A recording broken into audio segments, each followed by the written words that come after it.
नमस्ते, नमस्कारम, सत श्री अकाल, आदाब। मेरा नाम है प्रभाष कुमार और हम आपको पढ़ा रहे हैं यूपीएससी मैथमेटिक्स ऑप्शनल। लेक्चर चल रहा है हमारा एनालिटिकल ज्योमेट्री का और इस वाले लेक्चर में हम लोग नया चैप्टर स्टार्ट करेंगे जिसका नाम है generating lines. So welcome to Exami redefining education service for the nation. Heading लिखिए जनरेटिंग लाइंस और उसका पहला सब टॉपिक है रूल्ड सरफेसेस। लिखो ruled surfaces in cones and cylinders. ये काफी अच्छे से नोट प्रिपेयर किया गया है, यही आपको चिपकाना है। सिंपल सा, ज्यादा कुछ भी दिक्कत नहीं है, 7 पेज का ही नोट है और इसी से क्वेश्चंस बनेंगे आपके। लिखिए in cones and cylinders we have examples of surfaces which are generated by a moving straight line. Such surfaces are called ruled surfaces. Cones और सिलेंडर में होता क्या, कैसे जनरेट करते हो, सीखा है ना। कोन वाले लेक्चर में आपको सिखाया कैसे जनरेट होता है। एक स्ट्रेट लाइन को एक पॉइंट पे फिक्स करके ऐसे घुमा दो, कोन बन जाएगा। फिर सिलेंडर को इस तरह से स्ट्रेट लाइन से ऐसे ही बनता है ना, तो स्ट्रेट लाइन क्या बन गया यहाँ पे, स्ट्रेट लाइन बन गया उस सरफेस का जनरेटर। क्या बोलेंगे उसको, जनरेटर। और जो सरफेस आपका प्रोड्यूस हुआ है उसी को बोला जाता है रूल्ड सरफेसेस। फिर से पढ़िए, in cones and cylinders we have examples of surfaces which are generated by a moving straight line. Such surfaces are called ruled surfaces. The straight line itself is called its generating line or generator. Now we shall prove that the hyperboloid of one sheet and the hyperbolic paraboloid are ruled surfaces. Simple सा है कि कहां से start की है कहानी, cons और cylinder से। कोन कैसे जनरेट हुआ था, कोन कैसे बना था, एक स्ट्रेट लाइन के हेल्प से। सिलेंडर कैसे बना था, स्ट्रेट लाइन के हेल्प से। तो जिसके हेल्प से सरफेस प्रोड्यूस हो रहा है तो उसको क्या बोलते हैं, जनरेटिंग लाइन या फिर जनरेटर। और जो सरफेस आपका बनता है उसको क्या बोला जाता है, रूल्ड सरफेसेस। इतना क्लियर है। अब हमें इस वाले सेक्शन में हम ये दिखाएंगे कि ये जो हाइपरबोलॉइड ऑफ वन शीट है और हाइपरबोलिक पैराबोलॉइड है, ये दोनों भी रूल्ड सरफेसेस हैं। सब हेडिंग लिखिए, generating lines of a hyperboloid of one sheet. Hyperboloid of one sheet, इसका आप स्टैंडर्ड इक्वेशन आप जानते हो, पिछले लेक्चर में सिखाया आपको। Hyperboloid of one sheet second degree equation को कैसे रिड्यूस करके आते हैं, फलाना फलाना, you know that. So generating lines, अब इसका जनरेटिंग लाइंस कौन है, इसका जनरेटर कौन है, वो हम पता करेंगे। The equation of hyperboloid of one sheet is x square by a square plus y square by b square minus z square by c square equals to 1। इसको आप नोट करिए अच्छे से और उसी इक्वेशन से हम लोग घुमाएंगे चीजों को। क्या लिखा हुआ है, x square by a square plus y square by b square minus z square by c square is equal to 1। अब इस वाले इक्वेशन को थोड़ा सा मॉडिफाई करिए, x square by a square रहने दीजिए, minus z square by c square रहने दीजिए। इधर का जो y square by b square है इसको उठा करके राइट हैंड साइड में लेके आओ, तो बन गया 1 minus y square by b square. क्यों किया यह सर, क्योंकि हमें इसको इस फॉर्मेट में कन्वर्ट करना है ताकि हम फैक्टर्स के टर्म्स में मल्टीप्लाई कर सकें। यहां पे आपको आसानी से दिख रहा है A square minus B square, A square minus B square. So A square minus B square is what, A square minus B square is what, A plus B into A minus B, था ना। A plus B whole square is equal to A plus B का square, same kind of story. So X by A minus Z by C multiplied with X by A plus z by C, दिख रहा है ना। A square minus B square माने A plus B into A minus B, ये भी तो वही है, 1 का square minus Y by B का whole square. So 1 minus Y by B multiplied with 1 plus Y by B. यहां तक बात आई समझ में। फिर से क्या करते जा रहे हैं, नब्स पकड़िएगा। हाइपरबोलॉइड ऑफ वन शीट जो है उसका हम लोग जेनरेटर फाइंड कर रहे हैं। तो जेनरेटर फाइंड करने के लिए सबसे पहले हमें शुरुआत उसके इक्वेशन से करनी है। ये इक्वेशन मैंने लिया और इसको थोड़ा सा शफल करके फैक्टर्स के टर्म्स में लिख डाला। इसके बाद लिखिए, hence it follows that the hyperboloid of one sheet is the locus of straight lines whose equations are this and this। इसका मतलब क्या है, लिखिए, hence it follows that the hyperboloid of one sheet is the locus of the straight lines whose equations are this and this। आपको parameter के terms में convert कर देनी है। मतलब देखो इस वाले चीज को क्या लिखा हुआ है यहां पे, x by A minus Z by C. तो लिखा है यहां पे x by A minus Z by सी। अब यहां पे है 1 माइनस वाई बाई बी, तो इधर लिखा हुआ है 1 माइनस वाई बाई बी।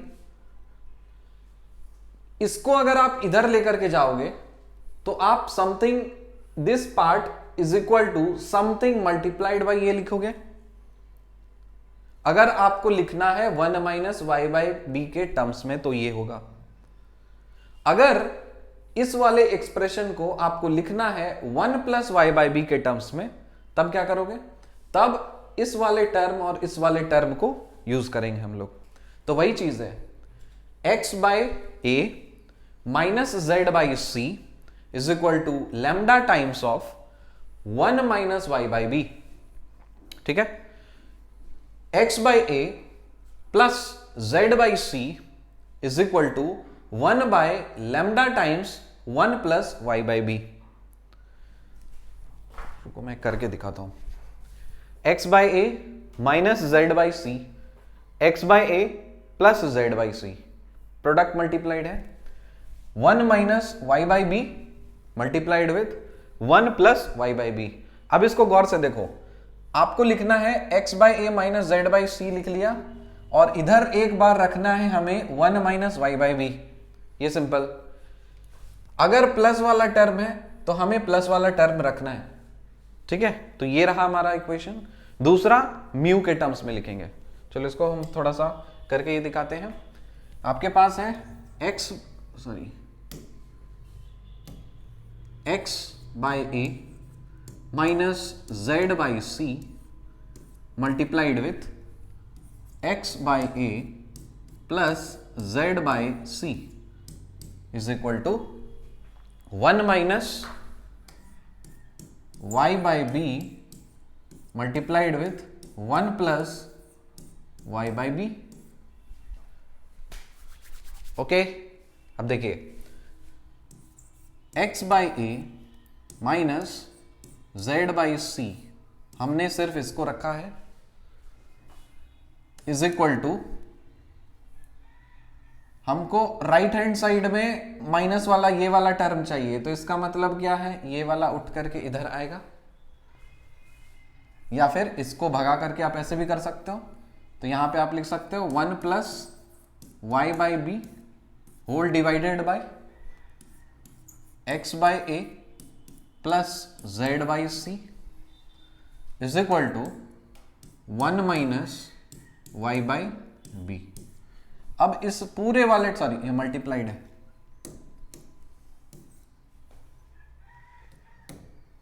ये मल्टीप्लाइड है। अब इस पूरे वाले चीज को आप लैम्डा कंसिडर कर लीजिए, तो आप लिख सकते हो x by A minus Z by c is equal to lambda times of 1 minus Y by b. ये लिखा, तो यहां पे लैम्डा क्या निकलेगा,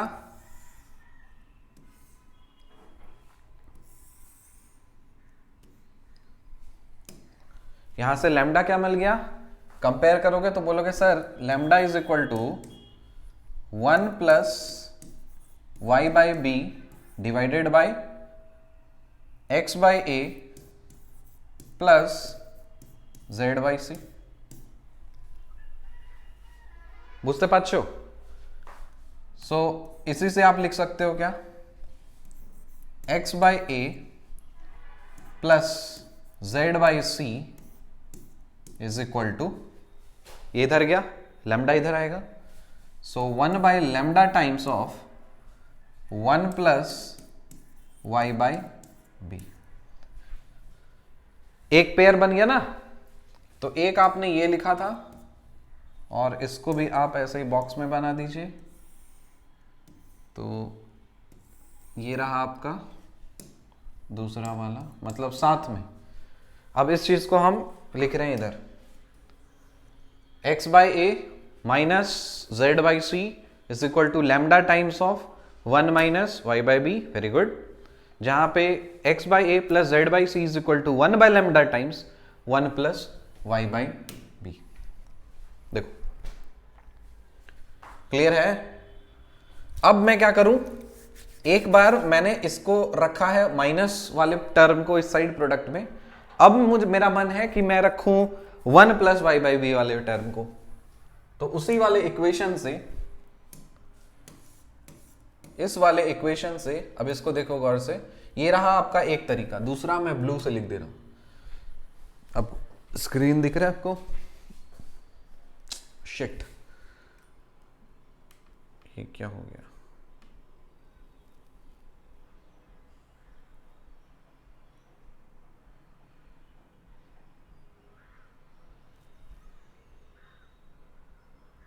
प्लीज वेट, थोड़ी सी सेटिंग्स करनी पड़ती है।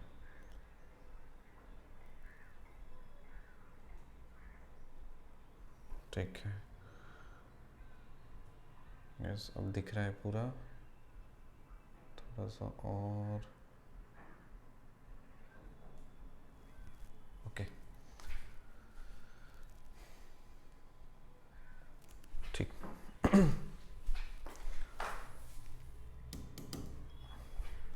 ये एक पार्ट हो गया जिसमें हमें रखना है 1 माइनस वाई बाई बी वाले टर्म को इस साइड में। अब मैं कर रहा हूं x by A minus Z by c. देखिए यहां पे x by A minus Z by c ही रखना है, बट राइट हैंड साइड में हमें 1 प्लस वाई बाई बी लेना है। तो इसको लिखेंगे x by A minus Z by c. ये हो गया एक पार्ट। माइनस वाला तो कर दिया, प्लस वाला हमें करना है, तो इसको आप लिख सकते हो इधर 1 माइनस वाई बाई बी चलाएगा डिवाइडेड बाई, इसको भगा दीजिए इधर, so x by a plus z by c, और इसको मल्टीप्लाई करना है 1 प्लस वाई बाई बी के साथ, 1 प्लस वाई बाई बी के साथ, x by A minus Z by सी। अब इसको म्यू मान लो। लेमडा किसको माना था? 1 plus Y by b by x by a plus z by c, और यहाँ पे 1 minus Y by b by x by a plus z by c, इसको आप म्यू मान रहे हो, so 1 plus Y by b कर दीजिए। जहाँ पे आपका वेयर, इसको भी बॉक्स में डालो, तो ये बन गया आपका एक relation.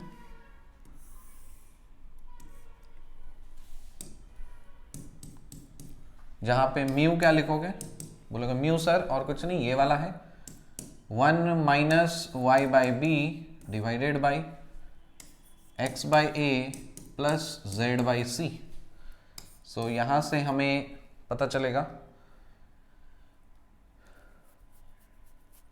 x by a plus z by c is equal to 1 by mu times of 1 minus Y by b. Clear है? सिमिलर एनालॉगस टाइप का आपको रिलेशन मिल चुका है। यहाँ पे इसको कर दो ऐसे कुछ, परफेक्ट। आपके पास और दो रिलेशन, ये और ये, एंड दिस। अब देखिए इसको, इक्वेशन आपको सही सही दिख रहा है ना?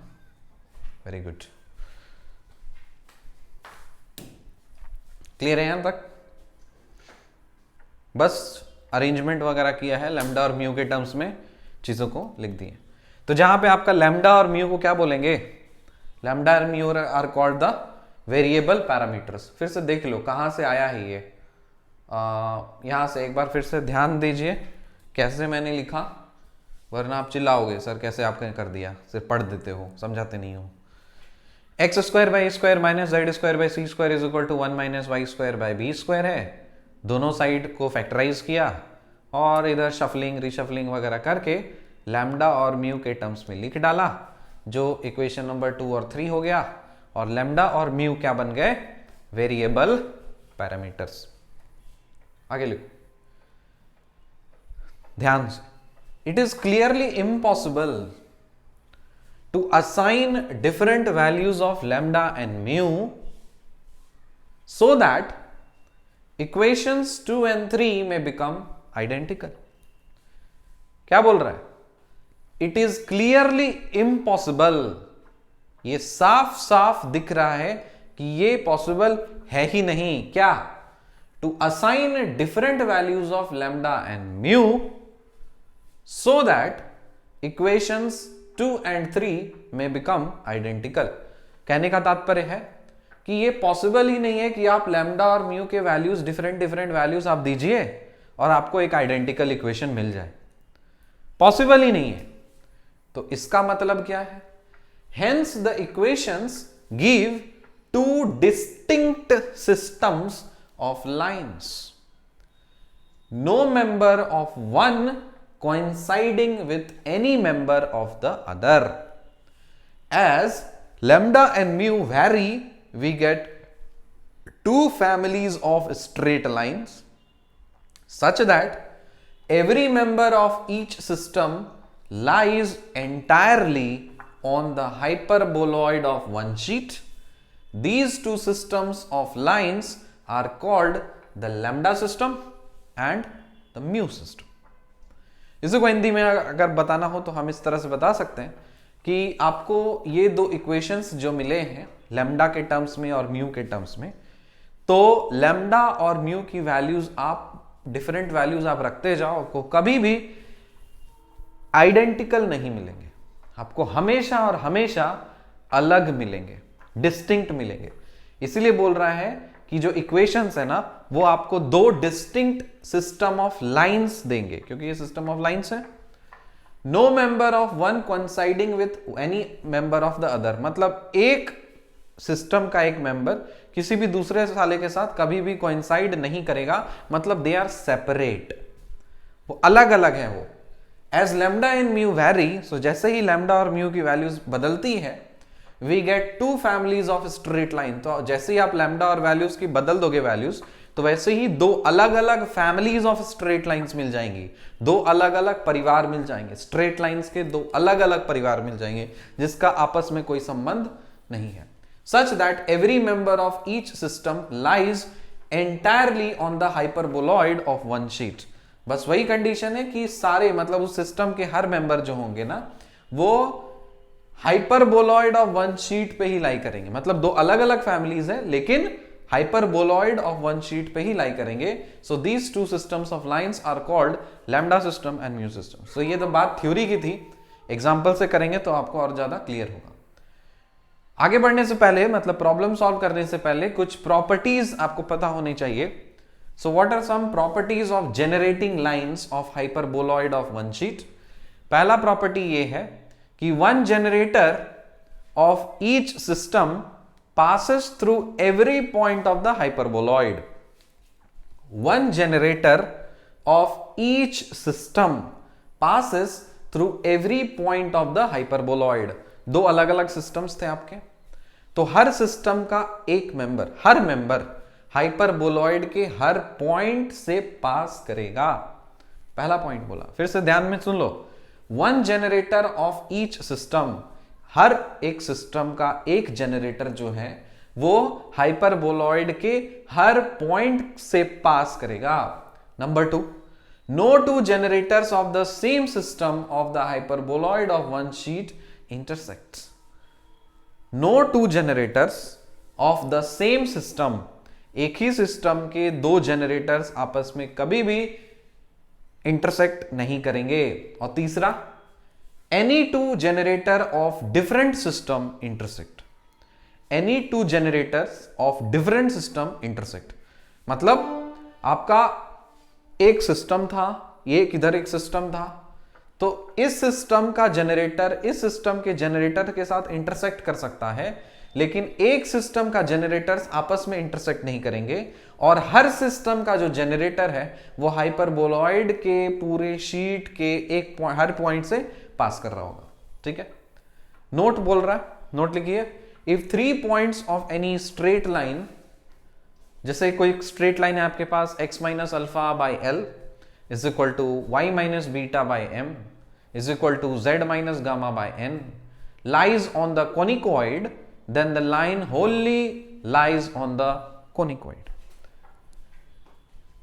एक स्ट्रेट लाइन है आपका, और इस स्ट्रेट लाइन के if 3 points of any straight line, मतलब इस स्ट्रेट लाइन के कोई भी 3 पॉइंट अगर उस कोनिकॉइड में लाई कर रहे हैं, तो इसका मतलब है कि पूरा का पूरा लाइन जो है वो उस कोनिकॉइड में ही लाई करेगा। कंडीशन क्या है? Condition that the line x minus alpha by l is equal to y minus beta by m is equal to z minus gamma by n is the generator of the conicoid ax square plus by square plus cz square is equal to 1। Condition क्या, ये क्या चीज का condition? Condition at the line this is the generator of this conicoid, मतलब इस conicoid का generator ये straight line ही है, वो उसका कंडीशन क्या होगा? वो उसका कंडीशन कुछ इस तरह से होगा, ये कंडीशंस हैं।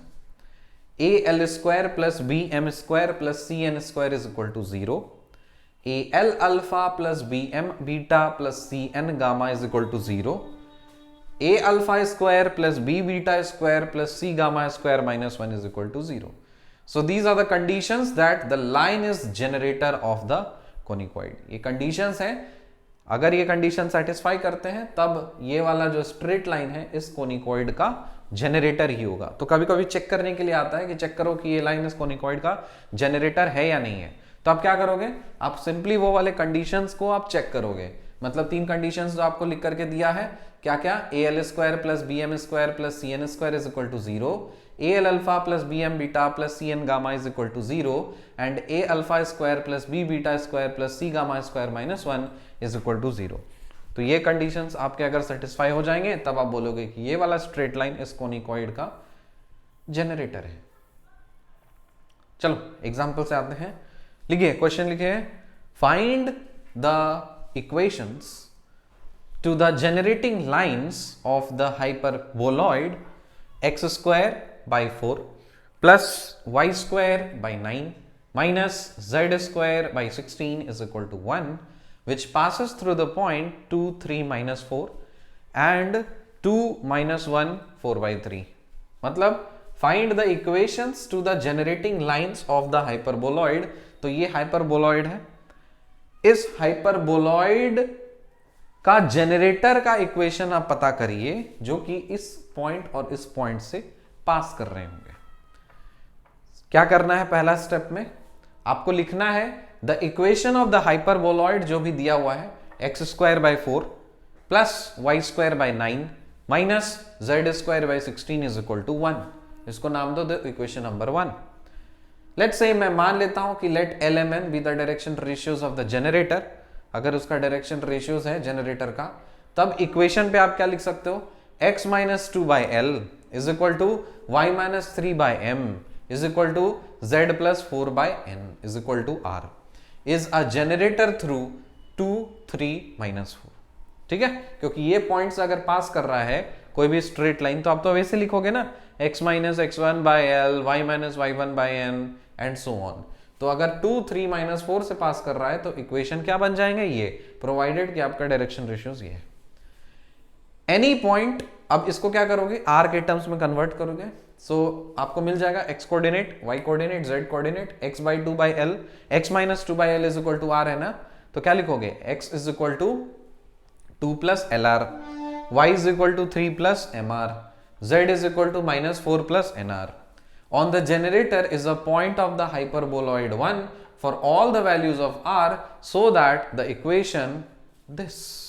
आपको कोऑर्डिनेट्स पता चल गए x, y और z, और x, y, z को इस हाइपरबोलॉइड के इक्वेशन में आपको पुट करना है। फाइनली यहाँ पे जब आप पुट करोगे तब आपको क्या मिल जाएगा, इस तरह का कुछ इक्वेशन मिलेगा। मतलब इसको आप एक्सपैंड कर दीजिए ना, इसको पूरा एक्सपैंड करना आता होगा। सो आर स्क्वायर बाहर कॉमन ले लो तो बन जाएगा l square by 4 plus m square by 9 minus n square by 16 plus 2r times 2l by 4 plus 3m by 9 plus 4n by 16 is equal to 0। So this is true for every values of r। सारे के सारे r values के लिए ये वाला condition satisfied true है। So therefore equation 2 is an identity and thus the conditions are that this is equal to 0 and this is equal to 0। ये 0 कब बनेगा, कब बनेगा 0? जब आप बोलोगे कि ये वाला इक्वल टू 0 होगा या फिर ये वाला टर्म इक्वल टू 0 हो जाएगा, है ना। तो l square by 4 plus m square by 9 minus n square by 16 is equal to 0। यहां से इसको इक्वल टू 0 करोगे तो 2 2 कट गया, 3 3 कट गया, 4 4 कट गया, तो बचेगा क्या, l by 2 m by 3 n by 4 is equal to 0। So eliminating n from 3 and 4। अब क्योंकि दो रिवाइज्ड इक्वेशन है आपके पास, तो यहां से आपको क्या करना है, n को एलिमिनेट करना है। जब आप n को एलिमिनेट करोगे तब आपको मिलेगा relation l square by 4 plus m square by 9 minus l by 2 plus m by 3 का whole square is equal to 0। करना, यहां से n को एलिमिनेट करो तो आपको मिल जाएगा lm is equal to 0। lm is equal to 0 कहने का मतलब है या तो l बराबर 0 या तो m बराबर 0। सो इधर l इज इक्वल टू 0 और m is equal to 0।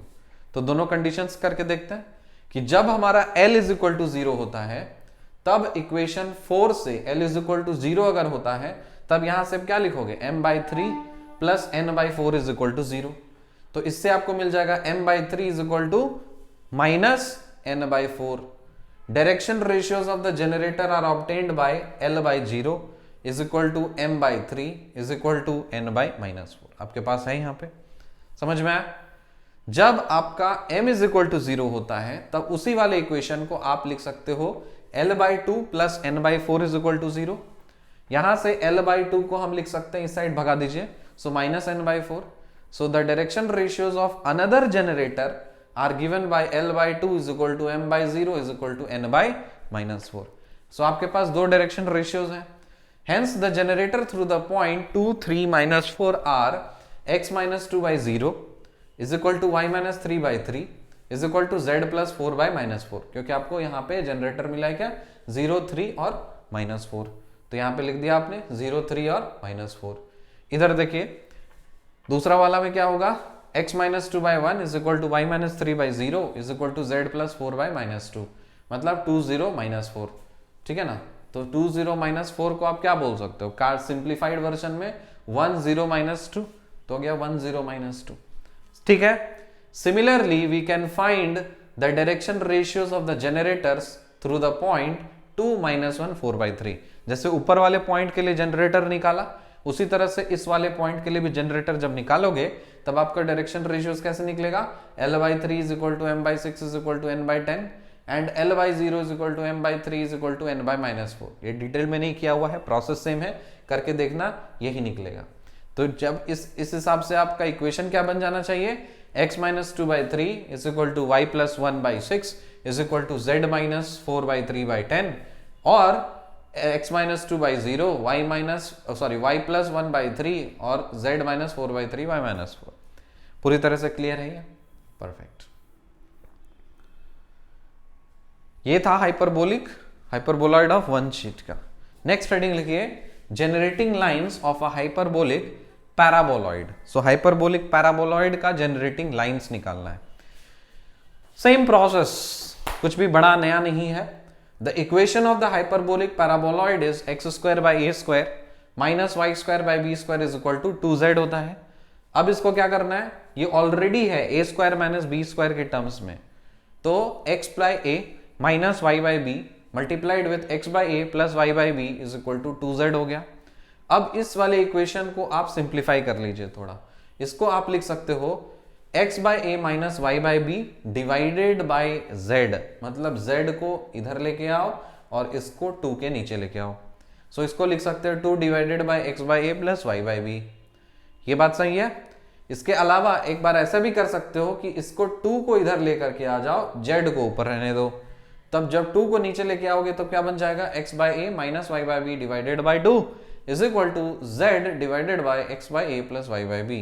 So and hence it follows that the hyperbolic paraboloid is the locus of the straight lines whose equations are, फिर से आप वही कर सकते हो, x by a minus y by b is equal to lambda times of z, lambda times of z, मतलब इस वाले चीज को आप lambda बोल सकते हो, x by a plus y by b is equal to, इसको अगर lambda बोलोगे तब इस वाले चीज को आप 2 बाय लैम्डा बोलना ही पड़ेगा, तभी तो ये लिख पाओगे।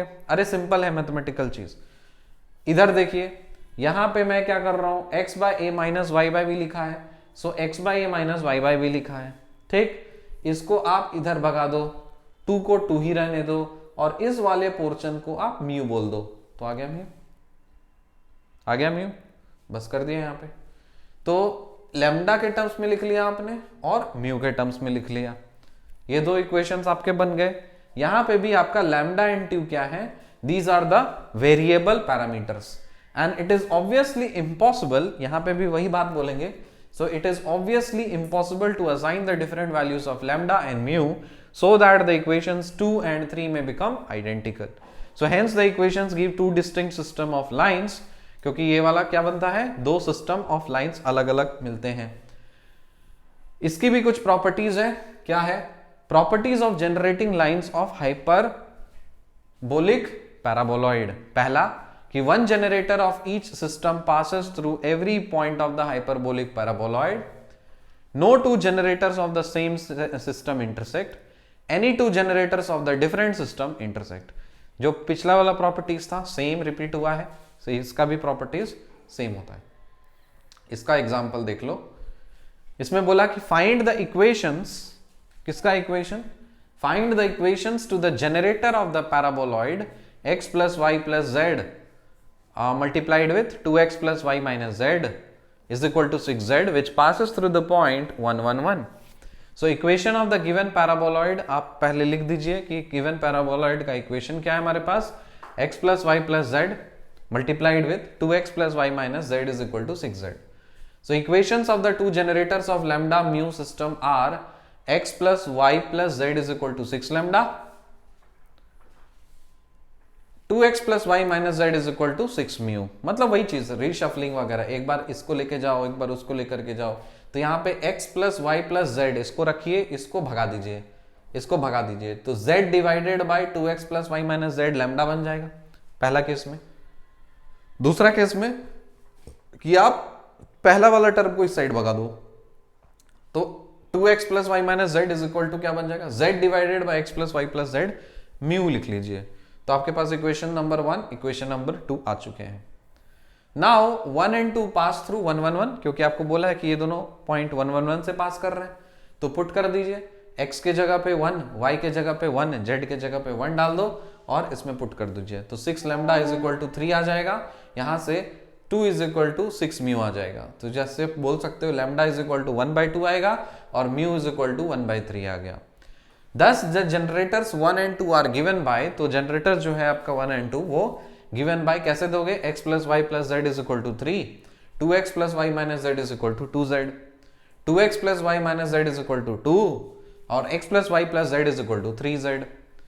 If L1, M1, N1 are the direction cosines of the generator 3, which is a line of intersection of the planes x plus y plus z is equal to 3 and 2x plus y minus 3z is equal to 0, तब उस case में क्या लिख सकते हो, L1 plus M1 plus N1 is equal to 0 and 2L1 plus M1 plus 3N1 is equal to 0.